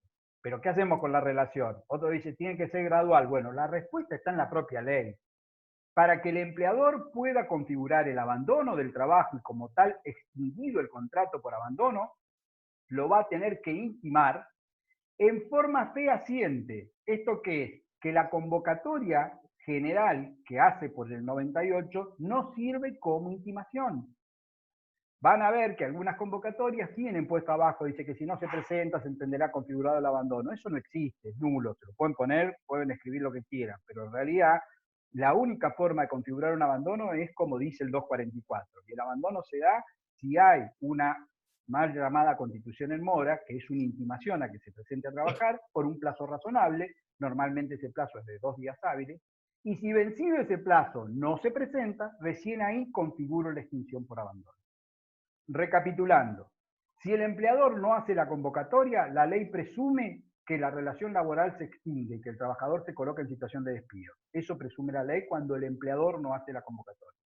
Si el trabajador no se pone a disposición, la ley no da una solución en la modalidad de temporada. La doctrina mayoritaria, casi única, entiende que la única solución está en ir a la pauta general del abandono de trabajo. Es decir, habrá que intimarlo, bajo apercibimiento de abandono, pasado el plazo de la intimación no se presenta, lo configuro y extingo por abandono. Hago algunas aclaraciones aquí, porque esto es muy común en la actividad del empaque que estamos tomando como ejemplo. El trabajador no se pone a disposición y cuando inicia el ciclo, el empleador no lo intima. ¿Qué pasa con la relación laboral? Dijimos, no se puede presumir la renuncia, no se puede presumir la extinción. La respuesta es, la relación laboral sigue vigente. Esa temporada no va a prestar tareas, pero la relación laboral sigue vigente. Esto implica que el año que viene, cuando el empleador vuelva a hacer la convocatoria, si el trabajador se pone a disposición y va y trabaja, trabaja. Hubo un ciclo que no trabajó, pero al otro sí trabajó. ¿Se entendió esto? Es como una interrupción. Sigue suspendida porque no hubo manifestación de las partes, ni el empleador. Si el empleador quiso extinguir, tuvo que configurar abandono. Si no dijo nada, la relación se presume que sigue viva. Ahora, voy a grabar la situación para que, a ver si me siguen con los ejemplos y los terminamos de entender. Pasa otro ciclo más, 3 ciclos, y ese trabajador no se puso a disposición y ese empleador no lo intimó. ¿Esto podrá ser así y venir dentro de 10 años a acordarse que alguna vez trabajó y exigir que le dé trabajo? Razonen y apliquen sentido común, más allá de si alguno sabe la norma, que dé la respuesta normativa, pero ¿podría ser que esto se dé así? Pasó no solo una temporada, sino 2, 3, 4 temporadas y a la quinta se presenta. Y Y por el agrego, principio de buena fe podría ser que no. principio de buena fe, bien. Vamos a usar el principio de buena fe, está bien la punta, pero hay una norma específica de la ley contrato que da solución a eso. Que ustedes no Sí. tienen por qué saber, porque es una forma de extinción. ¿A alguien se le ocurre algo más? Le sumo a la escena. En las otras temporadas estuvo trabajando en otro galpón de empaque. O sea, no se puso a disposición, no vino, no trabajó para Alejandro Cataldi, pero fue y trabajó para el galpón de empaque de Lisandro Olivera. Y a la quinta viene, y cuando yo hago la convocatoria, ¡pum!, me dice, acá estoy, quiero volver a trabajar para usted, Cataldi. ¿Qué pasó ahí? ¿Qué pudo haber pasado? Bien, respuesta en pantalla. Artículo, perdón, que algunos me contestan por chat, es mucha tecnología toda junta para mí, no doy abasto. No hay competencia desleal, porque no estaría desviando clientela en beneficio propio, pero se dio cuenta ahí al toque. 241, último párrafo. Se considerará igualmente que la relación laboral ha quedado extinguida por voluntad concurrente de las partes si ello resultare del comportamiento concluyente y recíproco de las mismas que traduzca inequívocamente el abandono de la relación. Esto es una situación de hecho, no hay intimación para configurar abandono, sino que hay un comportamiento inequívoco de las partes. Dejé de ir y a su vez celebré un nuevo contrato con otro empleador en la misma época del año. Entonces, cuando ocurre en la actividad de la temporada de empaques de fruta, esto suele ser muy común. El trabajador no va, el empleador no lo intima. Pero ¿qué ocurrió? Consiguió trabajo en otro empaque. Si esto ha pasado, se ha acelerado un nuevo contrato que para cumplir la misma actividad, o no importa si es la misma actividad, en la misma carga del año, en la misma época del año, Por el principio de buena fe que alguien invocó y que justamente es de aplicación aquí, se entiende que el comportamiento inequívoco de las partes ha sido extintivo. Entonces se da una forma de extinción que está prevista en el 241, último párrafo. No hay abandono, porque Profe. para que haya abandono, perdón, tiene que darse el 244, tiene que haber intimación, pero sí hay una conducta inequívoca de las partes. Sí, escucho. Sí, suele pasar acá, por ejemplo, en el Valle Medio, en el galpón de La Marque, que la gente que trabaja en el norte, que son golondrinas, que vienen a trabajar acá en el galpón, que allá están haciendo otra temporada en el norte. Entonces, por ahí también, si no vienen, a veces lo esperan un tiempo, pero también lo intiman a que si no regresa, o sea, tienen que renunciar allá, y bueno, por eso lo que estaba explicando usted precisamente, de que trabajan en otro lugar porque están haciendo otra temporada, porque allá no sé si el cítrico o qué es lo que trabajan en el norte, Exactamente. y Cítrico, bueno, sí. suele pasar esto, pero en la misma temporada por eso les alarga ya y acá empieza antes. Bien. Suele A ver, pasar Claudia eso. nos aporta desde la realidad de Valle Medio lo que ocurre en términos generales y lo ponemos distendiendo un poco la clase porque llevamos ya casi una horita, así que aprovechamos esto para relajar un poco. El que quiera ponerse el mate, pone el mate. ¿Qué pasa en la práctica? Los trabajadores de temporada suelen ser trabajadores golondrina.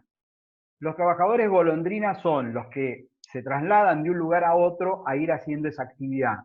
Se da no solo o no tanto en los que hacen el empaque, si bien hay, pero no tanto, sino se da mucho más en los rurales. Los trabajadores rurales que vienen para la cosecha suelen ser los trabajadores del norte, como dice la compañera, que muchas veces vienen, terminan su temporada en el norte, vienen y a veces hay que esperarlo a hacer la temporada de la cosecha de la fruta de acá. Luego se van a hacer en San Pedro, en provincia de Buenos Aires, y dan la vuelta al año haciendo 3 o 4 ciclos de temporada en distintas regiones del país. Esto suele ser normal, esto suele pasar. El ejemplo que yo estaba poniendo está más vinculado con el que, en vez de venir, y yo no lo intimo, se quedó o hizo temporada en otro lado, ya sea porque se quedó en el norte haciendo la temporada, que a veces ocurre eso, o consiguió un trabajo permanente, no de temporada. Consiguió un trabajo permanente y ya está, y es preferible tener trabajo todo el año y no estar saltando en ciclos. Pero lo importante, y por qué vine a cuento esto, es porque la ley contrato de trabajo no tiene una resolución específica para el supuesto de que el trabajador de temporada no se presente y no manifieste la voluntad en los 5 días. Como sí tiene una resolución específica si el empleador no hace la convocatoria. Pero la respuesta a este interrogante está en la misma ley de contrato aplicando las pautas generales de la ley de contrato. ¿Cuál es? Que para configurar el abandono tiene que haber intimación previa. Si no hay intimación, no hay abandono, no se puede aplicar el 244. Di, aún a riesgo de que les cause alguna confusión, porque es un tema de extinción, di otro supuesto que también se da en la práctica, que es el 241, último párrafo, que es no le configuro el abandono porque no lo intimo, pero en realidad pasó el tiempo y él celebró otro contrato. Si eso ha ocurrido, y en función del principio de buena fe, yo no puedo decir, porque el ejemplo que dimos es, trabajaba para Cataldi y me fui a trabajar para Olivera. Me va mal con Olivera, hago 3 temporadas, o me echo Olivera y vuelvo a Cataldi y le digo, che, yo trabajaba para vos. No, esto no es así, esto es una violación al principio de buena fe. En realidad, si vos celebraste otro contrato de trabajo en la misma época del año, este contrato se presume por el comportamiento inequívoco de las partes, es una presunción juris tantum, por supuesto, que ha sido extinguido. Entonces sería otra forma en la que se puede dar la extinción de la relación laboral. Volvemos entonces ahora sí, otra vez para el artículo 98. Como verán, en lo que es modalidad de temporada, la ley contrato no tiene mucha reglamentación. Tiene las características en el 96, la equiparación a los contratos a plazo fijo que ahora vamos a ver en el 97, y el 98, que es cómo es el procedimiento de la convocatoria. En el empaque de fruta hay muchísimas más disposiciones aplicables. Pero ¿de dónde surgen esas disposiciones aplicables para los trabajadores de empaque de fruta fresca? Surgen de sus convenios colectivos de trabajo. Vamos a ir al convenio, perdón, vamos a dejar de compartir aquí y vamos a ir al, bueno, convenio colectivo de trabajo 1/76. Lo estamos, espero que lo estén viendo, ¿eh? Bien. ¿Qué es esto? Primero, antes de empezar a analizar algunos efectos y qué características tiene. ¿Qué es un convenio colectivo de trabajo?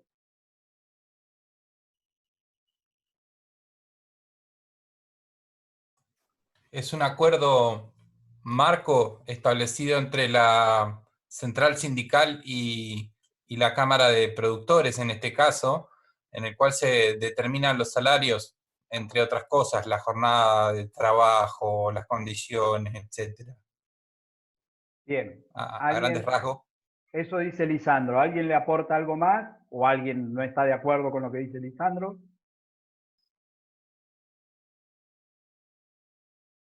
En el aula es más fácil porque yo los conmino con la mirada que me contesten, pero acá a la distancia se me complica. Si algunos encima no tienen ni la cámara prendida, pero bueno. Va por ahí lo que dice Lisandro. Todos a esta altura ya más o menos ustedes saben que cuando hablamos de un convenio colectivo estamos hablando, sí, de un contrato, porque es un contrato, es un acuerdo de voluntades, donde aquí los sujetos ya no son en forma aislada el trabajador y el empleador, sino que es el grupo de trabajadores o la asociación sindical de trabajadores o el sindicato, como lo conocemos, que acuerda con la Cámara de Empresarios de la actividad. Ese acuerdo marco, como lo llamó Lisandro, no está mal, es un convenio que lo que pretende es regular las características propias que tiene la actividad. Esto no quiere decir que estos trabajadores no están incluidos en la ley contrato. Claramente están incluidos en la ley contrato. Pero por características propias que tiene esa actividad, el convenio colectivo lo que hace es regularlas de manera más detallada, más específica. Ahora bien, ¿qué características tiene este convenio colectivo? Una característica muy importante, que es uno de los pocos convenios colectivos regionales. No es un convenio colectivo de alcance nacional, sino que es un convenio colectivo que solo alcanza a los trabajadores y a los empleadores de empaque de fruta fresca de Río Negro y Neuquén. Si ustedes lo ven,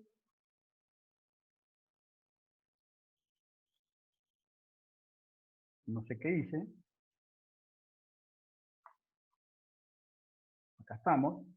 Si ustedes ven, van a decir parte sindical, Sindicato Obrero de Empacadores de Fruta de Río Negro y Neuquén, parte empresaria, empacadores y frigoríficos y frutas de asociaciones de Río Negro y Neuquén. Es decir, ¿qué tiene esto de característico? Que si, por ejemplo, ustedes son un trabajador de empaque de manzana y pera en Mendoza, donde también hay producción de pera y manzana, no van a estar alcanzados por ese convenio colectivo. Van a estar alcanzados por la ley contrato de trabajo, sí, modalidad de temporada, sí, pero convenio colectivo, el que tengan firmado en Mendoza. Porque este convenio colectivo tiene como particularidad que es regional, no es de alcance nacional. La mayoría de los convenios colectivos, ustedes van a ver cuando estudiemos la parte de derecho colectivo, son de alcance nacional. Por ejemplo, comercio, 130.75, es el convenio colectivo para todos los trabajadores del comercio del país. No sé, transporte de pasajeros, el de UTA, para todos los transportes de pasajeros del país. En cambio acá, en la fruta, en el empaque de la fruta, el convenio colectivo es regional. ¿Por qué es importante que este convenio colectivo, entre paréntesis les digo, colgué una carpeta,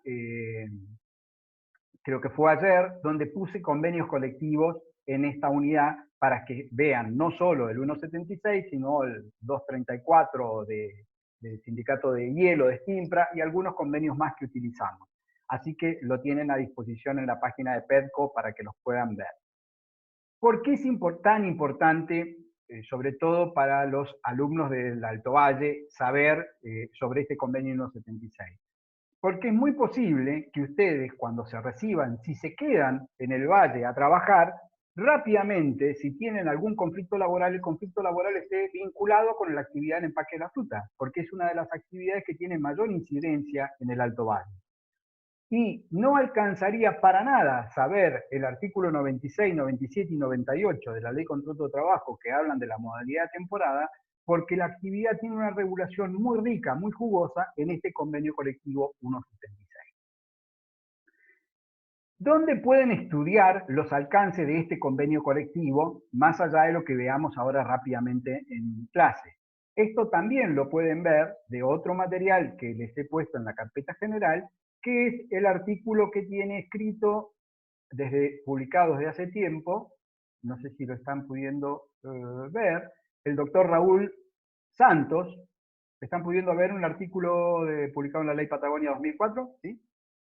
Ese artículo está entre el material que les he aportado, es específico sobre el estudio de la modalidad de temporada y es hecho por un actual juez de cámara de la cuarta circunscripción judicial con asiento en la ciudad de Chipoleti, que es el doctor Santos, que alguna vez fue también integrante de la Cátedra de Derecho Laboral, donde van a tener un desarrollo bastante minucioso de cómo opera y cuál es la casuística. Si bien el artículo ya tiene sus añitos y la jurisprudencia se ha remozado un poco, me interesa que sepan la estructura porque lo ha desarrollado bastante bien Raúl y ahí les va a ser más práctico. Insisto, si ustedes van y leen lo que tiene de modalidad de temporada Grisolía, Wackerman o cualquiera de los autores, van a encontrar 2 hojitas y se les agotó la modalidad de temporada. Y si ustedes después se reciben y van a la realidad del Alto Valle, se van a encontrar con que es un mundo la modalidad de temporada, porque tiene un montón de situaciones o de casuística que no están previstas en la ley y que se han ido resolviendo en base a la jurisprudencia, usos y costumbres, etc.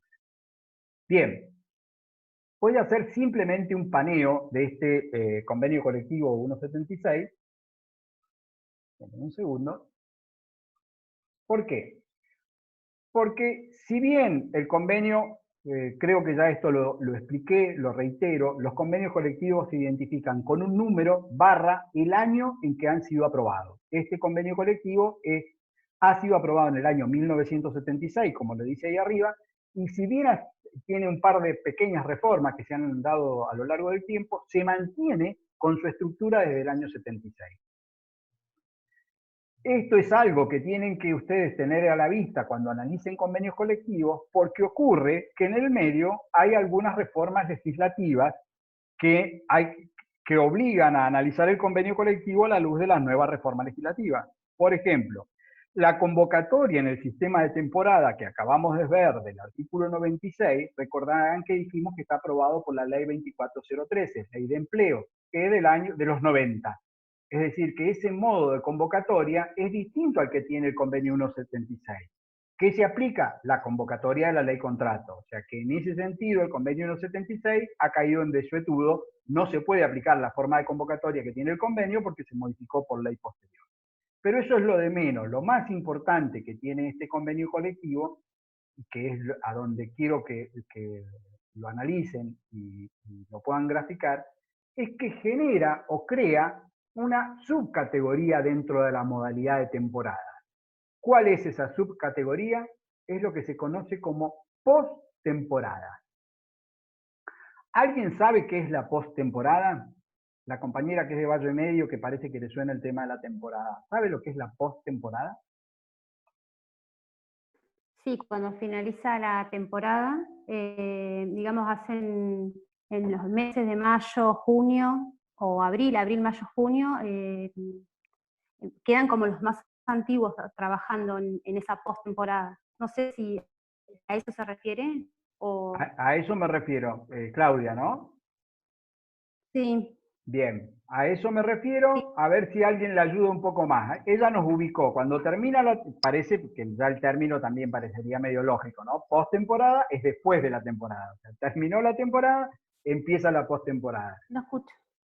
Sí. A ver, vamos de vuelta. Que la postemporada es cuando termina la temporada. Ahora, eso en la ley contrato en ningún momento está regulado. Ella dice, por meses, más o menos se suele dar en abril, mayo, pero la pregunta que hago en términos generales para entenderlo es, ¿qué hace que termine la temporada y pueda empezar la postemporada? ¿Solo una decisión del empleador? Bien. Claudia parece que se dedica a la actividad, la tiene clarísima. la finalización de la cosecha. Vamos a explicarlo. Vamos a explicarlo para los que no son de la actividad, les puede sonar esto todo chino, entonces lo vamos a traducir y pónganse más o menos en la cabeza de lo que sería un ciclo productivo de pera y manzana. Cuando yo estoy trabajando con lo que se denomina fruta en caliente, es decir, la fruta salida del monte, la fruta que estoy cosechando y la estoy llevando al galpón de empaque, estoy propiamente en la temporada. Es decir, estoy sacando la fruta, la estoy cosechando, a medida que la voy cosechando puedo ir trabajando fruta y hay fruta que la puedo ir poniendo en frío porque a lo mejor no me da mi capacidad para trabajar toda la fruta en el galpón de empaque, pero estoy dentro de lo que se denomina técnicamente la temporada porque estoy trabajando fruta en caliente. Eso es dentro del periodo de la cosecha. Cuando la cosecha termina, desde hace muchos años, y fíjense que en el año 76 ya existía, y esto se ha mejorado y potenciado con la técnica que tienen los frigoríficos de atmósfera controlada con mayor razón, cuando yo termino la temporada, hay un montón de fruta que no alcancé a embalar o a procesar. ¿Qué hice con esa fruta? Normalmente la guardé en frío. La dejé guardada para irla procesando y vendiendo luego, que es lo que normalmente se hace. Entonces, el convenio 176 regula claramente la división entre dos ciclos dentro de la modalidad en sí. Dice que hay trabajo de temporada propiamente cuando la fruta que se trabaja es fruta en caliente. Cuando se termina la cosecha y se comienza a trabajar la fruta en frío, es decir, la fruta que está guardada, comienza la postemporada. Esto no surge de la ley contrato, esto es propio de la actividad del empaque de fruta. Está regulado en el convenio 176. Es decir, que dentro de la misma modalidad de temporada, yo tengo dos ciclos a su vez. El de temporada propiamente, que hay galpones de empaque que solo trabajan temporada. ¿Por qué? Porque no tienen frío, porque no guardan fruta. Solo procesan la fruta que cosecharon. Terminó la temporada, terminó mi ciclo. Hasta la próxima temporada, ahí está. En cambio hay otros que trabajan fruta en frío, es decir, trabajan postemporada. Y aquí vienen algunas cuestiones puntuales que quiero que nos saquemos la duda para que ustedes no entren tan crudos a leer ese convenio 176 y por ahí no entenderlo, que es, yo hago preguntas y las vamos a intentar ir respondiendo. Si ustedes saben, me aportan, y si no las voy... Sí, Claudia. Incluso en la postemporada la persona puede renunciar y no implica que haya renunciado, digamos, al trabajo. Si vos renuncias en la temporada, sí, pero si renuncias la postemporada, continuás la temporada siguiente. Muy bien. Bueno, Claudia en serio sabe, será por una cuestión familiar o porque trabaja ella, pero maneja la información, y ahí entonces vamos a ir trabajando entre todos con esta situación. Primero, en la temporada el trabajador es mensualizado. Eso quiere decir que tiene derecho a cobrar los haberes del mes. Normalmente la temporada empieza el 15 de enero, no quiere decir que va a cobrar todo enero, pero se lo liquida como trabajador mensualizado. ¿Qué significa que sea mensualizado? Que los sábados a la tarde y los domingos los cobra igual dentro de su salario. Tiene el derecho al descanso y los cobra igual. Eso es en la temporada. En la postemporada, el trabajador es jornalizado. Solo cobra por los jornales de los jornales que trabaja, de los días que se lo convoca y trabaja. Agrego, puede que se estén confundiendo, pero no se desesperen. Volvemos con esto ya en un instante. ¿Cómo liquido el valor del jornal? El trabajador cuando es mensualizado se toma el sueldo dividido 30 y se sabe cuál es el valor del día. Eso es cuando es mensualizado. Cuando es jornalizado, se toma el sueldo, se lo divide en 25 y ese es el valor del día. Es decir, que el jornal de postemporada es el sueldo mensual dividido 25 por los días de postemporada que haya trabajado. Diferencias entre temporada y postemporada. Segunda gran diferencia, como aportó Claudia. El trabajador puede voluntariamente manifestar si va a trabajar o no en la postemporada. La postemporada no es obligatoria. Va de vuelta. El trabajador puede, a su antojo, decidir si va a trabajar o no en la postemporada. ¿Cuándo tiene que hacer eso? Lo dice el propio convenio colectivo. Cuando se termina la temporada, el empleador le tiene que preguntar a todos los trabajadores quién está dispuesto a hacer tareas de postemporada. Y en ese momento el trabajador puede decir, sí, yo voy a trabajar en postemporada, o puede decir, no, paso al ciclo que viene, o sea, paso a la próxima temporada. ¿Cuál es la lógica de esto para que lo entiendan? Para que más allá de la respuesta se entiendan que hay una razón de ser. En la postemporada yo no sé cuánto voy a trabajar y es posible que me llamen 2 días, 1 mes, 3 días, porque la postemporada está atada pura y exclusivamente a la necesidad del empleador. Si el empleador tiene que cargar un camión o tiene que sacar un embarque, me llama, procesa esa fruta, la saca de frío, la procesa, listo, se suspende la postemporada hasta que me vuelva a necesitar. Entonces es muy posible que yo tenga un ciclo muy errático, en el cual trabaje algunos días al mes y la mayoría de los días no trabaje. Entonces a mí no me convenga estar atado a la postemporada.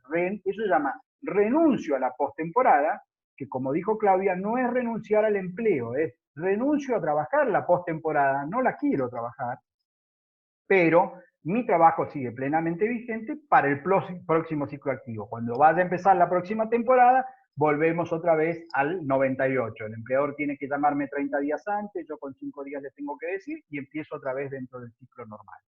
Entonces, gran diferencia. La temporada debo trabajar, es obligatoria. Si no lo hago y si no voy, me intiman y me configuran un abandono y me pueden despedir. En la postemporada yo decido si quiero trabajar o no. Si no quiero trabajar, no trabajo. Es más, el propio convenio colectivo dice que si un trabajador que ha manifestado que va a trabajar en la postemporada deja de asistir, deja de concurrir, el empleador debe comunicarle que no va a tomar más su servicio en esa postemporada, pero no le puede configurar abandono de trabajo. Va de vuelta, este es un tema muy importante, muy finito, pero deben entenderlo. Yo dije que voy a trabajar la postemporada. Cuando me vienen y me preguntan, soy trabajador, che, ¿vos la postemporada? Sí, me anoto. Voy y trabajo un día, 2. La postemporada sigue y yo me ausento. No con certificado, dejo de ir, no voy. El empleador no me puede intimar bajo el percibimiento de abandono de trabajo. Lo único que el empleador puede hacer es decirme, no te voy a requerir más en esta postemporada. Y la relación sigue vigente para la temporada siguiente. ¿Se entiende hasta ahí? Cuestiones que no están resueltas en la ley contrato con claridad, que hay que aplicar criterios generales, pero sí están en el 176. Algunos temas de esto lo hablamos cuando hablamos periodo de prueba. ¿Qué ocurre si un trabajador está enfermo durante la temporada? Recuerden que hablamos y tuvimos que explicar con algún esfuerzo los infortunios laborales y su doble origen. Los infortunios que están vinculados con el trabajo, que son las enfermedades profesionales y los accidentes de trabajo, y los que son absolutamente ajenos al trabajo, que estamos hablando de las inculpables. ¿Se acuerdan? Lo explicamos cuando hablamos del periodo de prueba. Vamos a ese mismo ejemplo hoy. Si yo soy un trabajador de temporada, de empaque de fruta, y estoy durante la temporada con una licencia médica por un inculpable, la cobertura que tengo de los días pagos son hasta que finalice la temporada. Cuando se termina la temporada para todos, también se termina para mí, aún estando enfermo. No es que sigo cobrando los días por el certificado, sino que la finalización de la temporada finalizó mi cobertura de licencia paga. Hay todo un tema ya demasiado finito que no los voy a meter porque no tiene sentido en un curso de grado, que es, bueno, ¿qué pasa si luego ese trabajador se puso a disposición en la postemporada y sigue enfermo? Si hay que pagarle los días, no hay que pagarle los días, pero no nos mezclemos porque la verdad que sería profundizar demasiado y yo quiero que les quede el cascarón de la estructura clara y lo demás, si alguno lo quiere, me lo pide y se lo explico, pero si no, no tiene sentido porque se van a marear. Entonces, un trabajador por enfermedad inculpable que se termina la temporada, se le termina la licencia paga. Ahora, como dijimos para el periodo de prueba, si el trabajador está con una enfermedad profesional, que es la enfermedad que se origina por el propio trabajo, o por un accidente de trabajo, su cobertura sigue en los términos de la ley de riesgo de trabajo, que es la 24.557. Es decir, no termina su cobertura ahí porque haya finalizado la temporada. Le van a tener que seguir dando todas las prestaciones en los términos de la ley de riesgo. ¿Sí? Bien. Ahora, como verán, Si le pegan un paneo, y para la próxima clase, si surgen dudas, me lo preguntan, es un convenio viejo y la mayoría de las referencias monetarias, etcétera, obviamente son viejas. Van a ver que el artículo 12 habla de la ley 9688, aclaro, esa es la ley de accidente de trabajo del año 1915, es la que ha sido derogada hace tiempo por la ley 24557, o sea, les va a exigir estar medianamente actualizado porque la mayoría de las citas normativas que hace no están vigentes, aún la referencia a los artículos de la ley contrato de trabajo están mal porque es un convenio del año 76, entonces tiene esas características. Pero sí se aplica y tiene mucha vigencia estas sectorizaciones o divisiones que hace del ciclo de temporada que no aparecen de otro lado. Bueno, esto es en esencia lo que quiero que manejen cuando vean modalidad de temporada. La ley contrato solo tiene 3 artículos, pero que entiendan que hay mucho más y que tiene que ver con el artículo que van a leer de Raúl Santos, donde les va a dar precisiones de algunas otras actividades de temporada que se suelen dar en nuestra zona, como la alimentación, que también se puede dar por temporada, y el convenio 176, que es el convenio de empaque de la fruta fresca del Alto Valle de Río Negro y Neuquén. Aparte de este convenio colectivo 176, en la actividad frutícola se aplican otros convenios colectivos. Por ejemplo, también lo van a encontrar en la carpeta, el convenio 234 del 94, que es el convenio colectivo de frío, STIMPRA. Estos son los trabajadores que, así como expliqué recién, que cuando yo cosecho, vengo y trabajo la fruta y la que no trabajo la pongo en frío, bueno, esos trabajadores que están en el frío son los trabajadores alcanzados por este convenio colectivo. No son trabajadores de empaque de fruta, sino son trabajadores del hielo, de STIMPRA. Ese convenio colectivo tiene la característica que, si bien contempla la posibilidad de la temporada, es muy acotada, no prevé la postemporada y da una cantidad de días máximos de temporada al año. Si supero esa cantidad de días, paso a ser un trabajador permanente. Otra nota del convenio colectivo. Con esto, medianamente, yo me doy por satisfecho, y creo que por el día de hoy no vamos a avanzar mucho más. Voy a recapitular en 3 minutos no más todo lo que hemos visto para tratar de cerrar la unidad. Todos los conceptos de contrato, relación laboral, etcétera, características del contrato, todo eso lo vieron con Sergio. Nosotros entramos con ese plafón ya dado y fuimos a un supuesto bastante controvertido en la actualidad, que es el de los rapitenderos o de Rappi, Globo, Uber. Dimos un poco una explicación de qué es lo que estaba pasando y colgamos material para que tengan desde algunas resoluciones judiciales hasta artículos de doctrina, tanto locales como internacionales, qué pasa con Uber en Inglaterra, qué pasa con Uber en Estados Unidos, qué pasa en España, para que de ahí lean un par de artículos.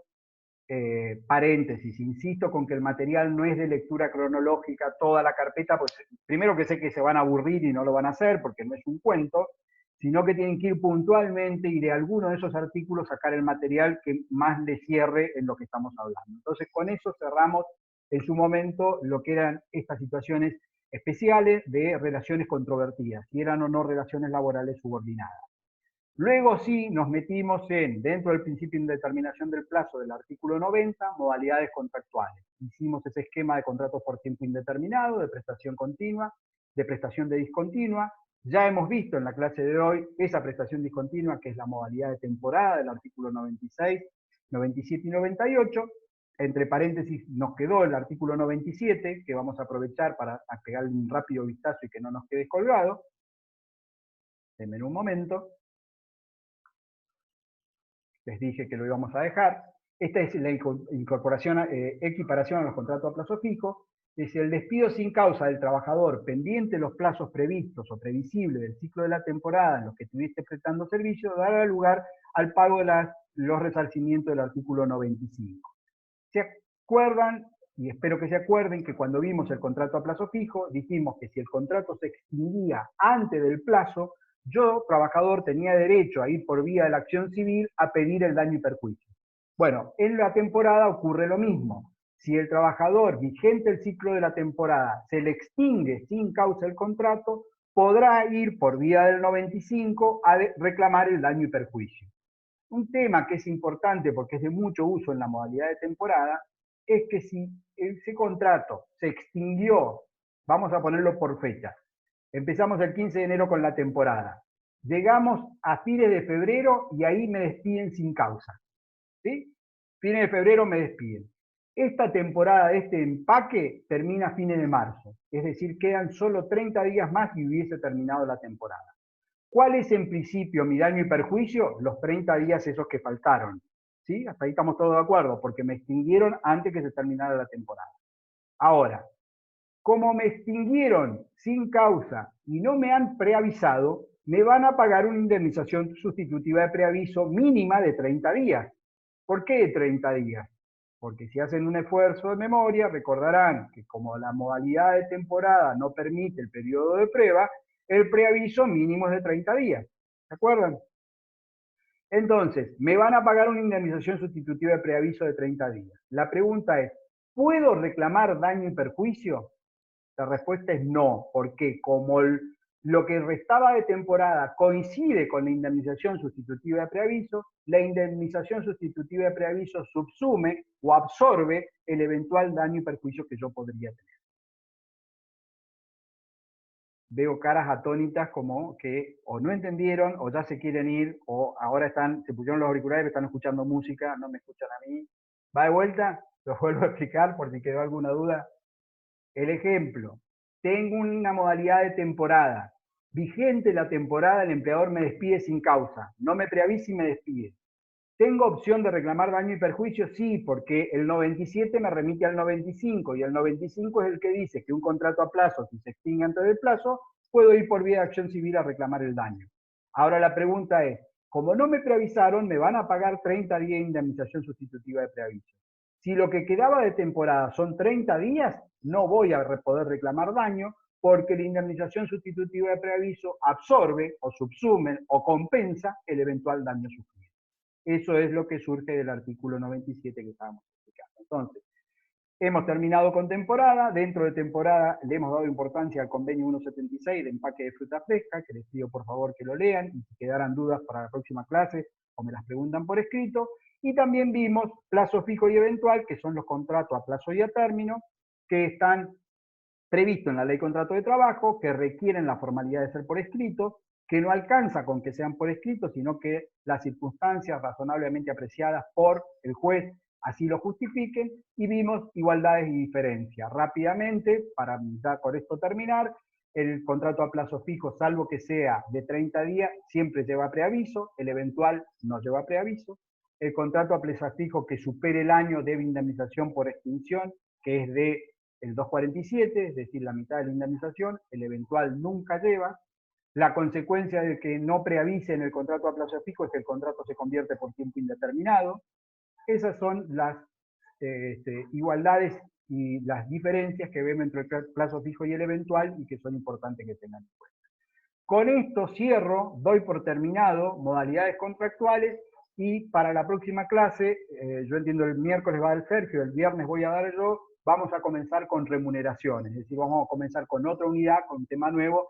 Yo voy a subir una carpeta de remuneración para que tengan ahí ya material. Les voy anticipando que tengan en cuenta, si pueden dar un poquito de lectura a los fallos de la Corte. Hay 3 sentencias de la Corte muy importantes sobre remuneración, que las voy a poner en la carpeta y las van a encontrar fácilmente. Antes que nos despidamos, ¿alguna duda respecto de esto? ¿Alguna pregunta que quieran hacer? ¿No? Sí. ¿Te escucho? Por ejemplo, como en las otras modalidades, se podría transformar en un contrato de prestación continua. ¿En el de temporada existe esa posibilidad? No, en realidad no le existe porque es un contrato por tiempo indeterminado.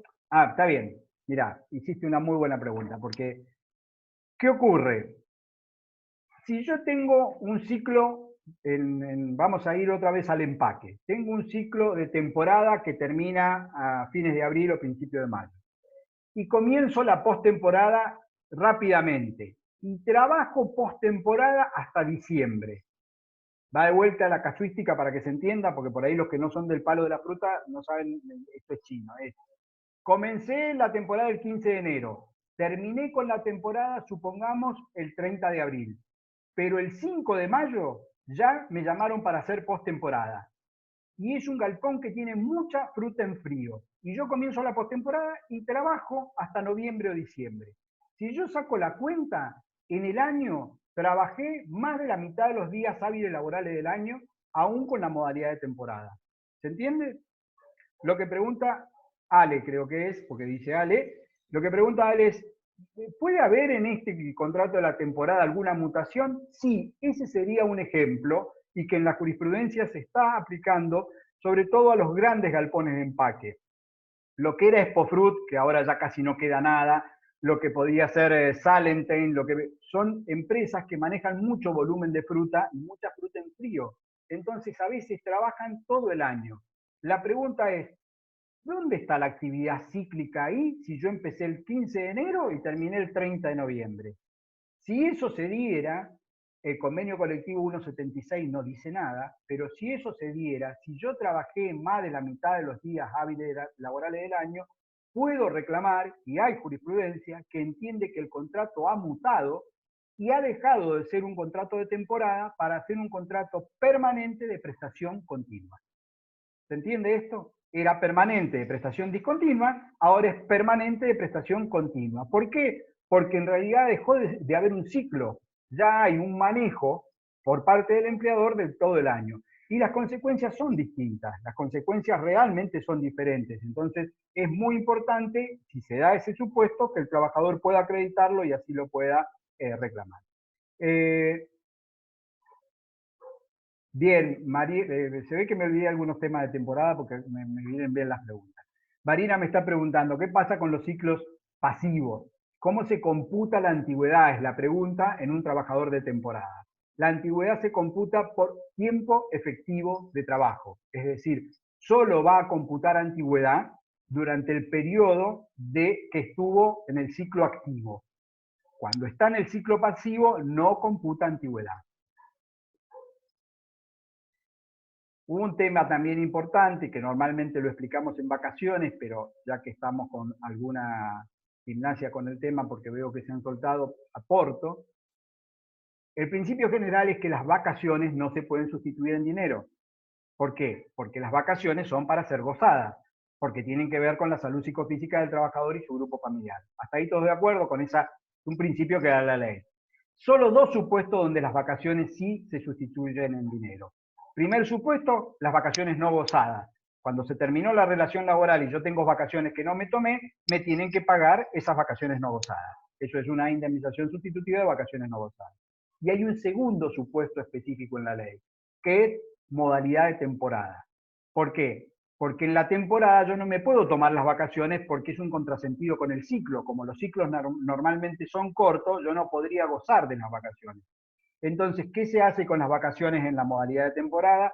Se pagan al finalizar la misma. O sea, cuando termina el ciclo de la temporada, el empleador debe, en la liquidación final, liquidarme los días de vacaciones que me corresponden. Cuando veamos el Instituto de Vacaciones, lo vamos a ver detenidamente a esto, pero ya ténganlo como concepto, que esta modalidad no permite el goce de las vacaciones, sino que lo que hay que hacer es cobrarlas. Es un supuesto de excepción donde se cobra la indemnización sustitutiva de vacaciones. ¿Alguna pregunta más? Estuvo bueno. Ya me tiraron dos preguntas, me dieron letra, me había olvidado dos temas importantes. Nada más. Yo voy a hacer memoria, si me acuerdo más temas en la próxima lo incorporo, y si a ustedes les surgen dudas, me lo preguntan.